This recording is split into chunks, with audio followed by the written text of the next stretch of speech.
Bom, pessoal, conforme vocês podem ver aqui, ó, nós vamos trabalhar filosofia e arte na modernidade, a passagem da Idade Média para a época moderna, tá?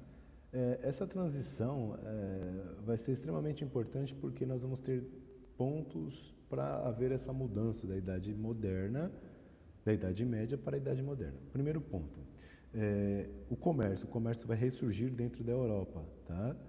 E o segundo ponto é que eles vão voltar a estudar o pensamento e a cultura da antiguidade clássica, que é, no caso, a cultura greco-romana, ou seja, dos gregos e dos romanos, ok? Então, isso aí é o ponto para a gente começar. Aqui nós vamos ver o que? Nesse parágrafo aqui, ele está comentando sobre a valorização do homem, tá? Porque a cultura greco-romana, elas valorizavam o ser humano, o homem como um ser criador, aquele que cria, aquele que faz. E ele só consegue fazer isso graças ao seu intelecto, graças à sua razão. Então é neste parágrafo aqui que nós vemos o homem criador, o homem aquele que usa a razão para transformar a natureza, tá? E isso vai influenciar direto nas produções artísticas daquele período, tá? E uma das maneiras que o homem vai fazer para transformar a natureza é através da matemática, tá? Então, isso aqui já faz parte desse período aí da Idade Moderna, mais conhecido como o Renascimento, ok? É no período do Renascimento que acontece a transição da Idade Média para a Idade Moderna. Aqui nós temos uma obra do Rafael, tá? Tem alguns detalhes, algumas características do que esse pensamento de valorização racional e da matemática vai proporcionar nas obras de arte. Então, qual vai ser a consequência desse pensamento dentro das produções artísticas? A gente já vê aqui, ok? Mais adiante, nós temos alguns movimentos surgindo aí na época moderna, são eles o classicismo, o mineirismo, o barroco e o neoclassicismo. Nós vamos comentar sobre três, né? O classicismo, o barroco e o neoclassicismo. Tá? O Leon Battista Alberti, ele vai fazer alguns comentários sobre esse período, né? Sobre essa época onde as produções sofriam grande influência dessa questão da valorização da razão. Então vamos lá. Com base nas noções de perspectiva e do claro do escuro, a pintura se transformava na representação fiel do mundo, numa clara alusão à capacidade humana de mimetizar a natureza, ou seja, de imitá-la, de fazer ela tornar forma, ganhar forma, e, ao mesmo tempo, transformá-la de acordo com o seu interesse. Afinal, o artista é quem decide o que vai ser pintado, transformando sua visão em uma visão universal. Ok? Para Alberti, a essência da beleza não se encontrava em adornos, em uma ornamentação excessiva, mas na depuração das formas. Esse era o ideal clássico de beleza renascentista, mas a arte de imitar a natureza era, antes de tudo, uma coisa mental. Então perceba que quando ele fala depuração das formas, ele já está colocando essa questão matemática, tá? De ter o formato correto, tá? Então é isso que ele está comentando aqui. Outro pensador desse momento, desse período, é o Leonardo da Vinci, tá? O Leonardo da Vinci, ele vai valorizar bastante a razão, principalmente a partir de métodos e experimentos, tá? Então vamos lá, ó. Este pensador artista defendeu o método experimental como via para a aquisição do conhecimento. Então, eu adquiro conhecimento através das experiências. Resultado não apenas da experiência, mas também da aplicação da razão. Então, não adianta nada só ter a experiência se eu não saber utilizar, raciocinar em cima daquela experiência, tá? Em seu tratado da pintura, afirmou que desprezar a pintura era desprezar a razão, que examina as coisas da natureza e lhe confere entendimento. A razão é o que faz a arte ser também ciência, então ele considera a arte como ciência também.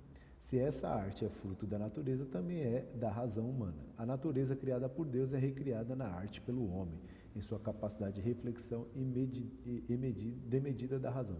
Então percebam, refletir, valorização da razão, então é o período onde a ciência já começa a dar os seus primeiros passos, ok? A esta valorização do homem e a sua atividade criadora se dá o nome de humanismo. Então, o que é o humanismo? O que é o movimento humanista, né? O movimento do humanismo, no caso, era um movimento onde que eles valorizavam o homem e a sua capacidade de raciocinar, a sua capacidade criadora, tá? Outro grande nome aqui é o Giorgio Vasari, tá?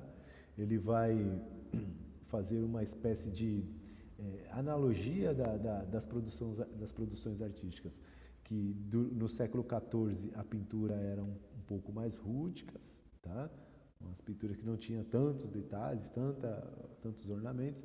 Depois, no século XV, ela já começa a melhorar e no século XVI ela entra na perfeição, tá? Ele vai fazer essa comparação aí da pintura e o desenvolvimento artístico desse período através de como se fosse uma evolução, sendo que o período de perfeição é o período que ele está vivendo, o século XVI, tá?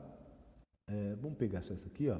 Na obra de Vasari pode ser encontrados julgamentos da época que informam as principais características da arte do início dos tempos modernos, as questões da centralidade da figura humana, do mimetismo da natureza e de seu espelhamento e de uma razão operante são abordados pelo intelectual, o que permite afirmar o Renascimento como uma ciência aliada à inventividade humana. Desde então, ela se tornou uma atividade individual que trata do universal. Tá? Então, é as produções artísticas que vai estar o intelecto humano, pensante, e essa visão individual pode ser passada universalmente para um monte de pessoas através das obras artísticas. Nós temos aqui a arte clássica e barroca, né, esse tema aqui, e aqui nós vemos obras que foram pintadas durante esses períodos de transição. Então lembre que eu sempre comentei com vocês, o artista ele vai pintar refletindo aquilo que ele está vivendo, refletindo o momento que ele está vivendo, tá? Então nós vamos ver que durante o período clássico é justamente esse período onde o ser humano valoriza o homem e a sua capacidade de criar, coisa que já acontecia lá na antiguidade da Grécia Antiga, da Roma Antiga. O que acontece é que agora no Renascimento também tem a valorização da matemática para afirmar isso, tá? E essa intervenção cada vez mais forte do homem sobre a natureza. Só que também durante esse período aí, do século XV, nós vamos ter um movimento religioso muito forte, que é a Reforma Protestante, tá? E a Reforma Protestante ela vai contestar a Igreja Católica, tá?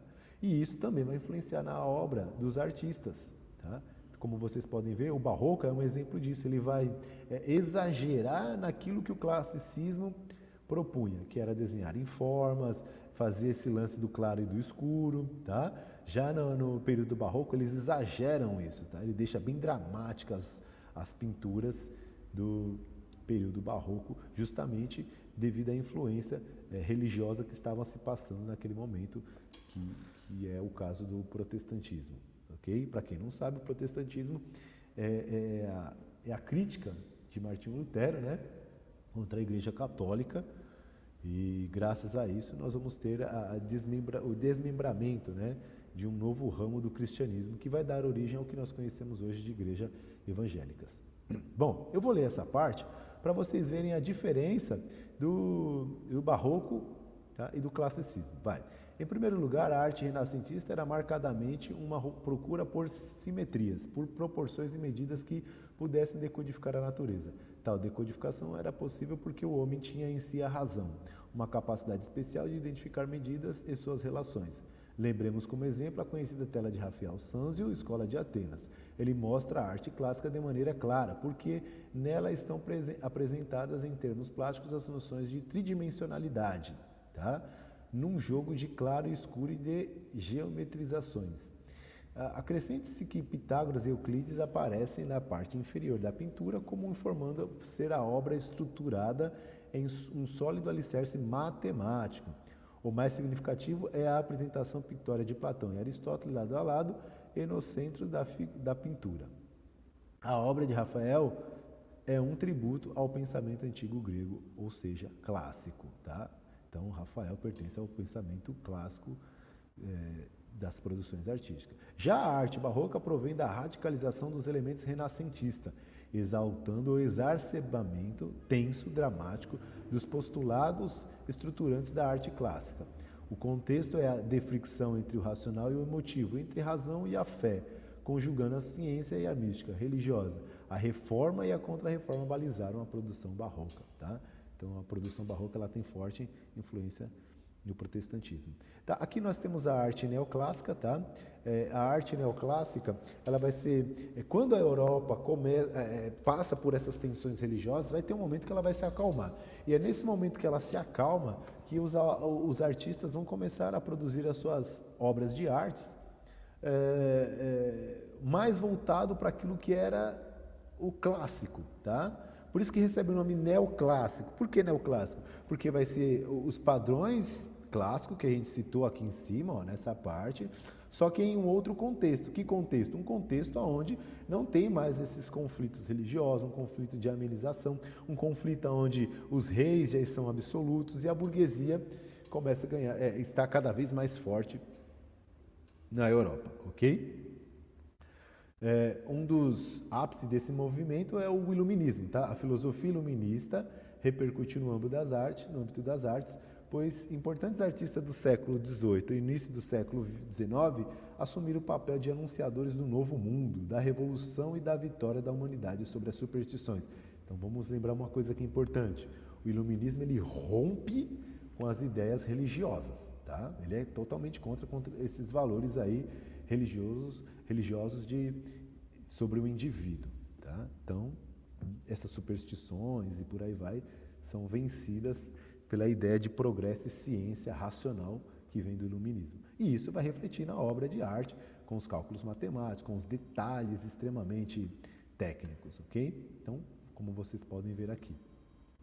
E por fim, gente, nós temos aqui, ó, o importante dessa movimentação artística e intelectual, que é o caso do iluminismo, é a compreensão de um caráter universal expresso não apenas na estética produzida pela razão, mas na aplicação desta racionalidade em todas as esferas da vida do homem. Assim, a liberdade se anunciava no campo político, econômico e social, destruindo os resquícios de uma ordem que, de certa maneira, provinha do mundo medieval. Sob o lema Inutilia Transit, corte o que é inútil, a razão capitalista também era anunciada na arte. Então, o que eu quero entender aqui neste parágrafo é que é aqui que eles vão procurar abandonar todas aquelas práticas medievais da Idade Média, tá? De nobreza, de clero determinando a vida das pessoas, tá? Então, é nesse período aqui que acontece isso. E é aí que a razão capitalista, né? O pensamento do ser humano, o desenvolvimento e as invenções dos seres humanos vai servir ao capitalismo, que vai ser um novo sistema econômico cada vez mais forte lá na Europa, ok? Pessoal, espero que vocês tenham gostado, bons estudos e até a próxima aula.